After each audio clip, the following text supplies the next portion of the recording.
Olá a todos e todas. Hoje, mais uma quinta-feira, nós vamos falar de mais um livro bíblico e ainda vou continuar falando um pouquinho sobre os profetas. Hoje nós vamos falar sobre Amós. Amós é um profeta que tem um contexto bem diferente de alguns outros profetas, né? Amós, ele vive numa situação onde ele não é profeta, ele não se tem a profecia como parte da sua vida. Ele é plantador de figos, ele mexe com figos, cuida de figueiras e também ele toca gado, né? Ele é um boiadeiro, por assim dizer, ele é um fazendeiro. E Amós, ele vive num momento entre a fronteira de Israel e Judá, né? Então você tem Israel e Judá, e bem na fronteira ali de Judá mora o Amós. Como a gente está falando, assim, bem rural, né?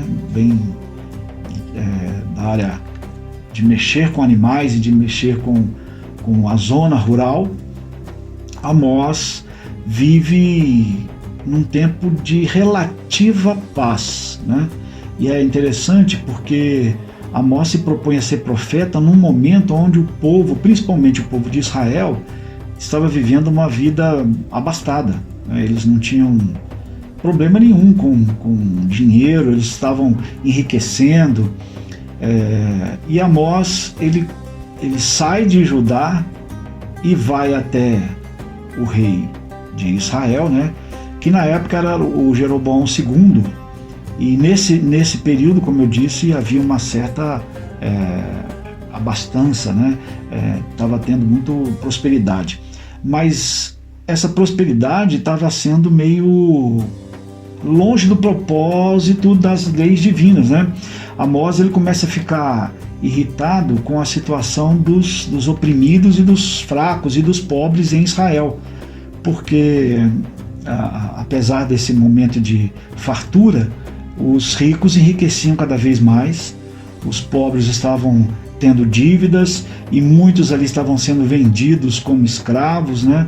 Então o livro de Amós, ele já encontra uma certa dificuldade como profeta, porque ele vai profetizar para um rei que está tendo prosperidade, que a liderança está bem. Então Amós pega e começa a ter uma certa desavença com aqueles que, estando muito bem, não cumprem a proposta de justiça do Deus de Israel, que é cuidar do pobre, né?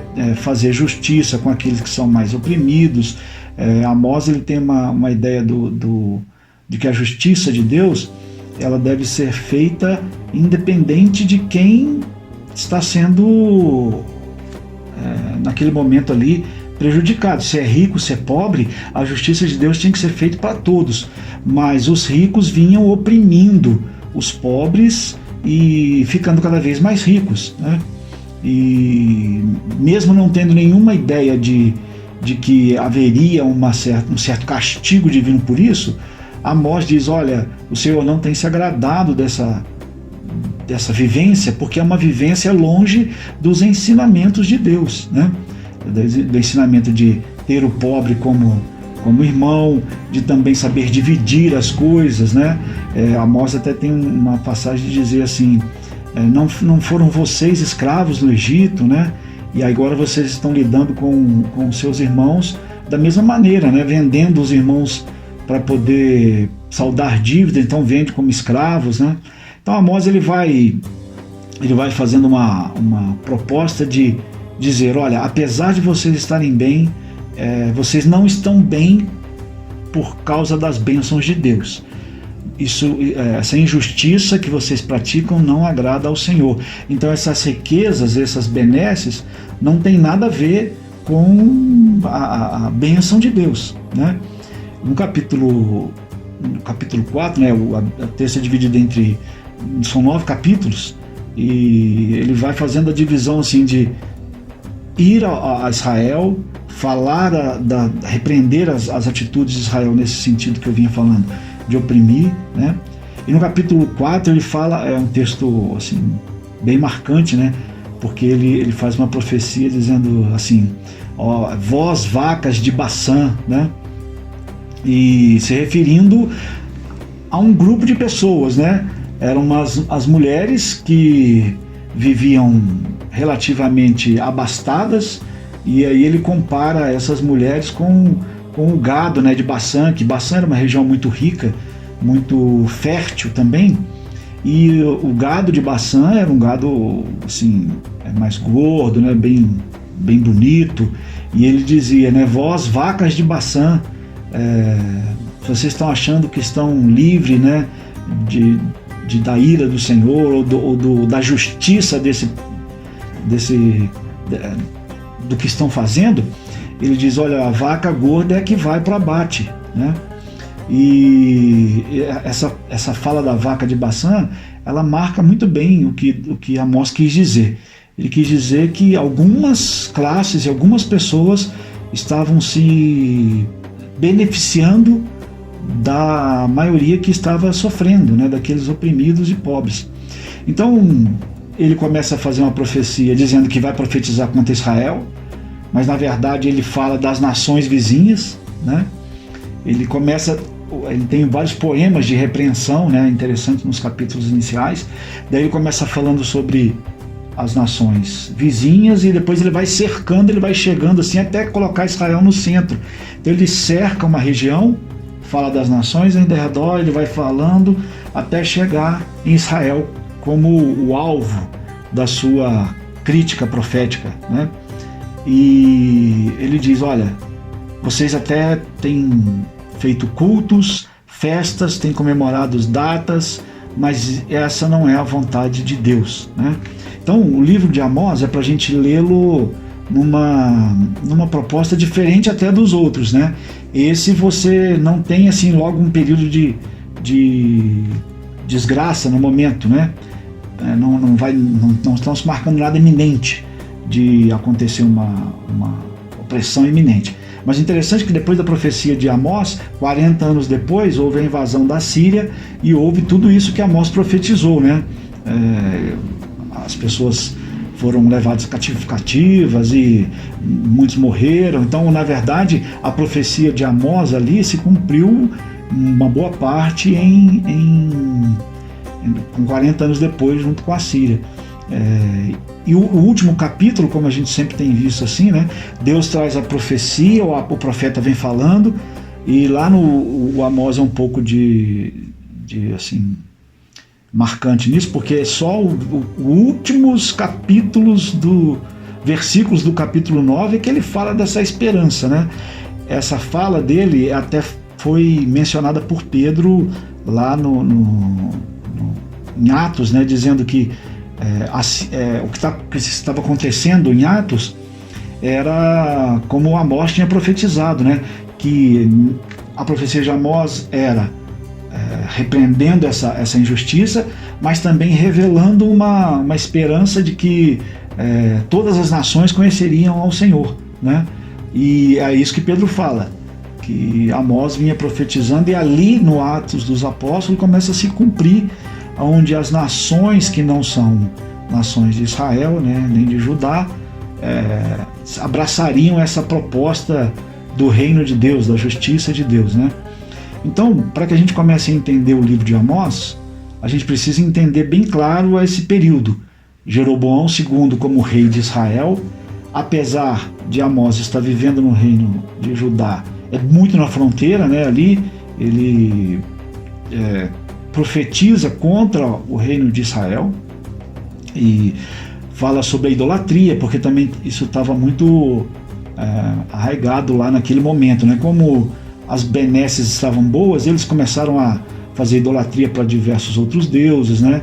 Estavam voltados para deuses da fertilidade, deuses da área sexual, e assim por diante, outros deuses daquela região ali, se envolvendo bem com as nações em volta, né? E comércio muito forte.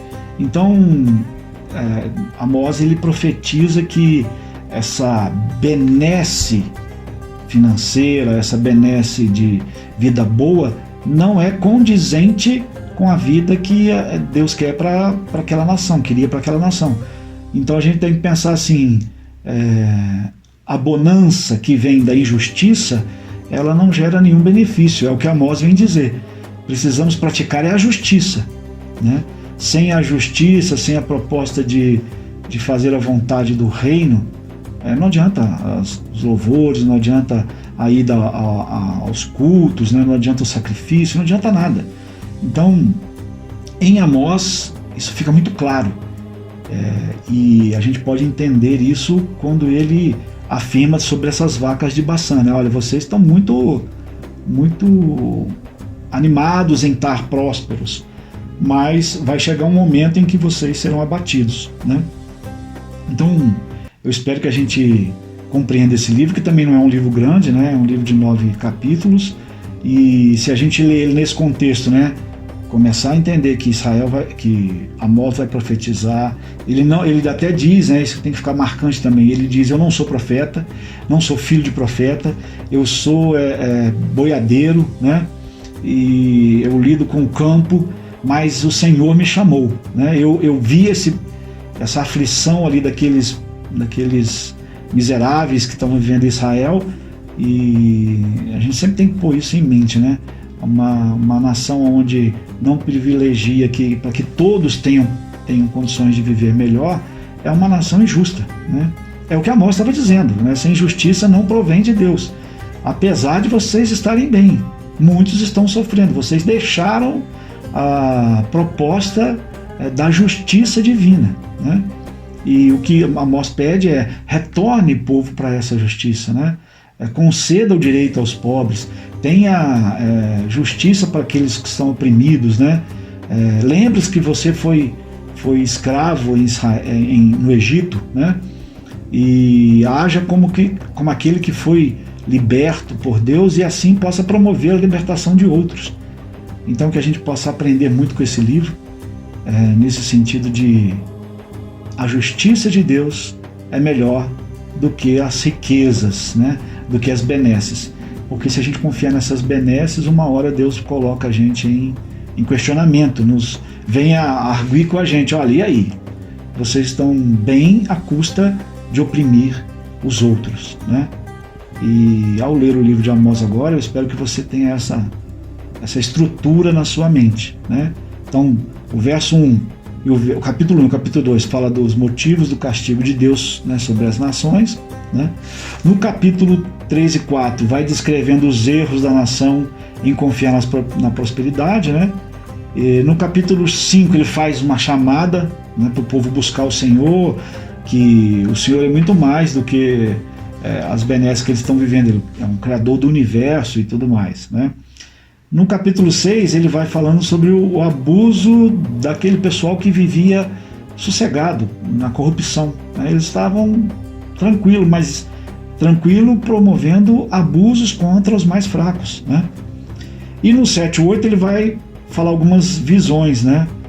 Mostra que como Deus estava agindo com longanimidade, mas que teria que haver um castigo para aquele povo que estava nessa rebeldia toda, né? E no 9 ele ainda vai falar um pouco desse castigo, mas ele encerra com essa mensagem de esperança, né? A promessa da restauração, que como eu já disse, que até Pedro faz alusão dela lá em Atos, dizendo: todo o mundo será beneficiado com o chamado do Senhor.